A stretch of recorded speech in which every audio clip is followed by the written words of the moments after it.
क्या नाम हुआ आपका? निशान सिंह। कैसा फिल्म है? फिल्म के तो जोड़ा नहीं था। फिल्म का जोड़ा नहीं है। हाँ। कितना कमाई करे कौन हो?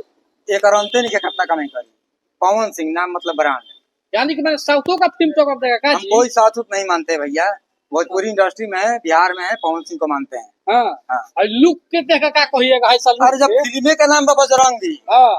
तो लुक के कारू रख सकते हैं। बजरंगी पहाड़ उठावे वाला का सीन देखा? हाँ हाँ हाँ हाँ। हाँ एकदम खतरनाक एकदम कंठा जो नु बोल दी हैं हाँ। जो नु गा दी हैं हाँ। कैसे हो पाई तू ही बताओ कैसे हो भोजपुरी पाई। के बाप के है पवन के खेसारी। पवन सिंह है यार। हम देखिए किसी को बाप बेटा नहीं मानेंगे। हाँ। हम ओनली वन पवन सिंह को मानते हैं, अच्छा गाते हैं। वाह।